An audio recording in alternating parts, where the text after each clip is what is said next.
परिस्थिति के अनुसार व्यवहार। एक शहर में एक आलीशान घर था।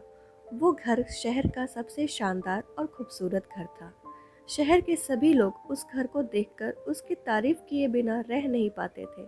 उस खूबसूरत घर का मालिक कुछ काम होने के कारण कुछ दिनों के लिए शहर के बाहर गया था। जैसे ही उसका काम खत्म हो गया, वो वापस अपने घर लौटा। वापस आकर उसने दूर से अपने घर की ओर देखा कि उसके घर से धुआं निकल रहा है। धुआं देखकर वो चिंतित हो गया। उसने अपने घर के और करीब आकर देखा तो उसे पता चला कि उसके घर में आग लगी हुई है। वो अपने घर पर आग लगी देखकर हक्का बक्का रह गया। वो जोर जोर से चिल्लाने लगा कि कोई मेरी मदद करो, लेकिन उसके घर के बाहर भीड़ जमा हो गई जो उस घर के जलने का तमाशा देख रही थी।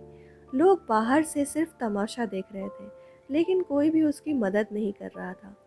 अपने इस खूबसूरत घर को जलता हुआ देख वो आदमी बहुत चिंतित हो गया, लेकिन उसे ये समझ में नहीं आ रहा था कि वो क्या करे। उसी समय उसका बड़ा बेटा वहाँ पर आया और उसने कहा कि पापा घबराइए मत। बड़े बेटे की बात पर नाराज़ होते हुए पिता ने उनसे कहा कि क्यों ना घबराऊं, मेरी आंखों के सामने मेरा इतना अच्छा घर जल रहा है और तुम मुझे बोल रहे हो कि पिताजी घबराइए मत। बेटे ने कहा, पापा मुझे माफ़ कर दीजिए, मैंने आपको बिना बताए ये घर का सौदा कर लिया। पिता ने कहा, कैसे और कब?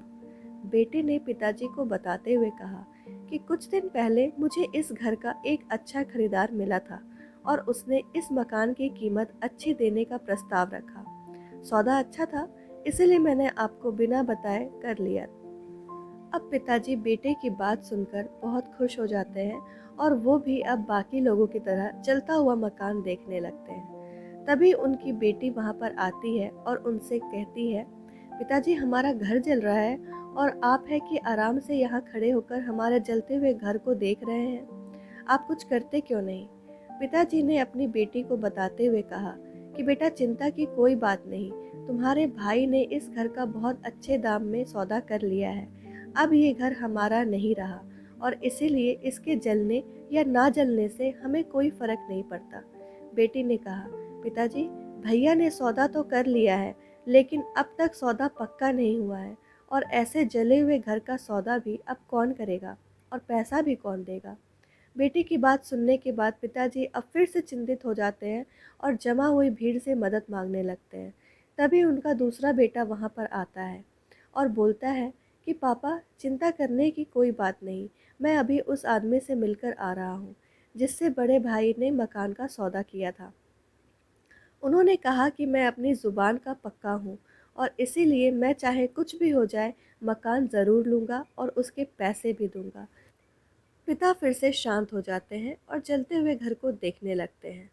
दोस्तों, इस स्टोरी में हम देख सकते हैं कि घर के मालिक का व्यवहार परिस्थिति के अनुसार बदलता रहता है। घर तो वही था और वही घर जल रहा था, किंतु जो बदल रहा था वो था उस घर के मालिक का व्यवहार। कब खुश होना है और कब दुखी होना है, वो हमारी मानसिकता पर निर्भर करता है। परिस्थिति के अनुसार हमारा व्यवहार भिन्न भिन्न हो सकता है और यह व्यवहार हमारी सोच के कारण बदलता रहता है। स्टोरी पसंद आई हो दोस्तों तो लाइक शेयर सब्सक्राइब ज़रूर करें।